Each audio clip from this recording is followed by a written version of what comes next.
know who we Do you are. have a card or something because I could present it to the people who... They should know To be who sure I am. everyone's in the right room, we are in the panel for classic If we go to anime, the way we go to remember the what anime today's next day, we'll anime just should function in be. the village room. Yeah, but We're all right. Yeah. Well, we should start. Yeah, sure. You guys want to use the mic? I think they can hear us. You can hear us, Can you hear us? Yeah. Well, being the actor in the room, I'll start. How's that? Yay! Hi guys, I'm Tony, and we're talking about classic anime. And I guess the reason I'm here is because I was in a little anime called Robotech many years ago. Hooray! Which was my introduction to my second introduction to anime, but to the real good stuff. And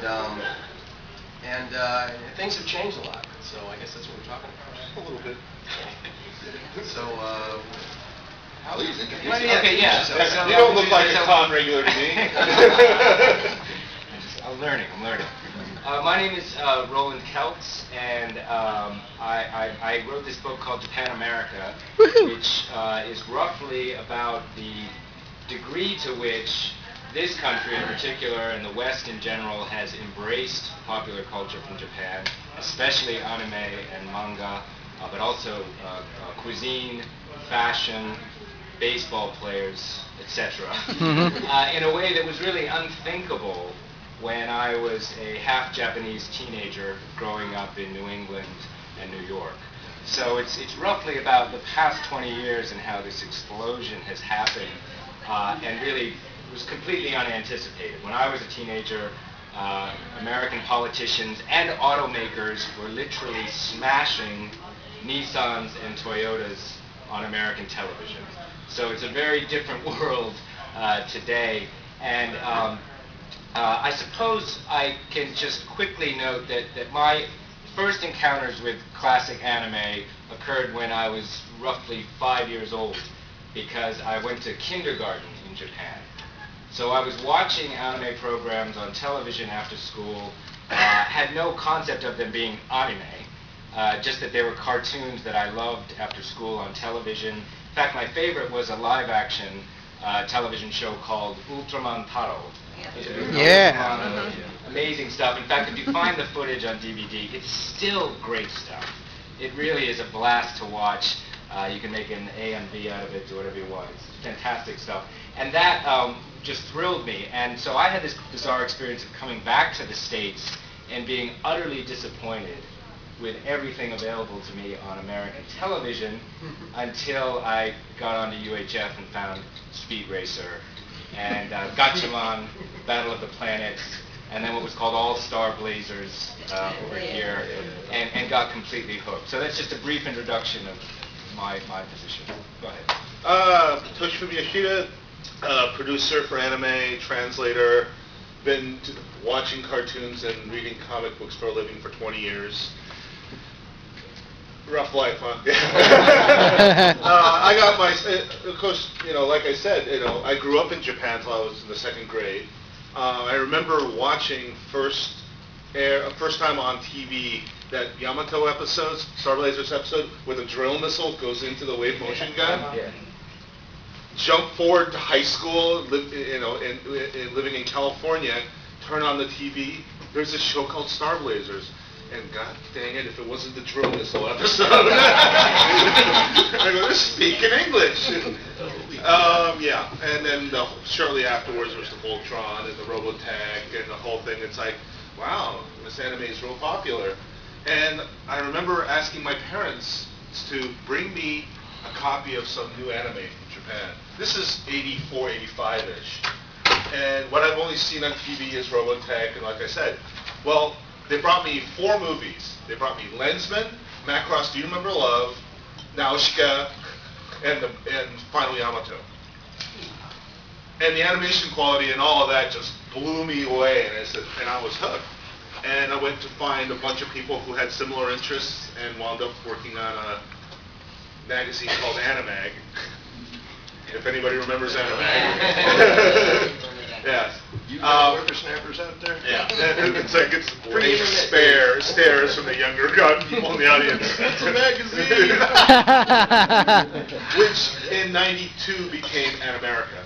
You know, editor of Animang and a bunch of the staff came to Viz, and we began doing An America, which was the first regularly published anime magazine in the U.S.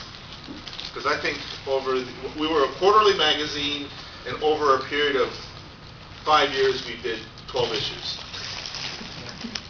Not quite quarterly. And well, I'm Steve Bennett, and I too, like Roland here, am a half Japanese who was born in Japan and got to experience the anime as a real little kid.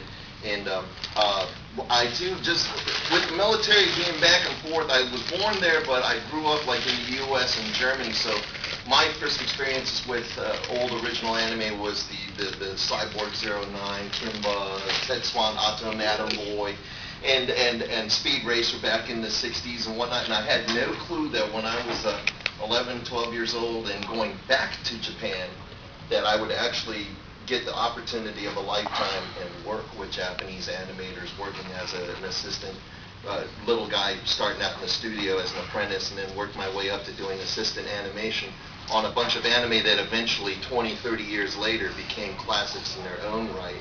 So my working experience was, my first animation that I worked on was Urusei Yatsura, Rumiko Takahashi's first big hit, and I just worked on anything and everything that was handed my way in the 1980s. American-wise, I know that I worked on a bunch of Disney cartoons because the Japanese were hired to do DuckTales and Tailspin and so forth. So I've worked on a slew of stuff. And I know that some of the titles he had mentioned over here as well was like, oh, I had my hand in that too, I had my hand in that. So I got to see it from both the production side, and then eventually when I came back to the United States, worked on it on the flip side as I grew older. I eventually got to work with the manga side as well. So I pretty much worked with just about anybody and everybody that was that's well known in anime and manga in Japan. And so now we're here to talk to you guys about this stuff. So welcome to Katsucon 15, 2009. I was at Katsucon 1. Yeah. So I'm the only gaijin up here, is that it? You were outnumbered. Oh my. One full American. Yeah, right. He's the real Japanese. Yeah, spent most of his life in the U.S. Yeah, real. Well, then again, real Californians from out of state. That's true. Yeah. So, what do you guys want to talk about? What do you want to hear about? We have no idea what to talk about here. Really. I was down in dealership, and hi, Will. Hey, how are you? And we'll talk. You're coming back in August, right? That's right. Yeah, absolutely. We went over just to look for some cells, one table, because of the technological change. How has that technological change changed the process of anime production in Japan? How has that? Has it changed the culture at all? Is it still that grim little sweatshop in the corner thing? Are we a little broader? Is it more efficient? Well, I mean, more things economically to happen? yeah, I mean, not going into the whole outsourcing to other Asian countries. With the difference in technology, you know what? I miss the warmth of cells. I miss the dust specks on the screen. I mean, when I was working on Inuyasha, right at episode 98 is when they switched to all digital, no more cells. And when they do a flashback scene to an earlier episode, boy, the grain, just the picture is so noticeably different. Now, I'll have to say, if you're looking for HD images that are super high and clear, well, digital is the only way to really go. I mean, if you used hand-painted cells and recorded it digitally, you will see the brush strokes on a big, crisp enough TV. It's been said that like when we did those, because now I can actually speak as an old timer for a change. Oh my God. Drawing the illustrations there was just a ton of satisfaction, and you really knew that you were working on something. And it's not to take anything away from the computer animation, because there's a lot of beautiful rendered, computer rendered stuff out there. But man, I tell you, even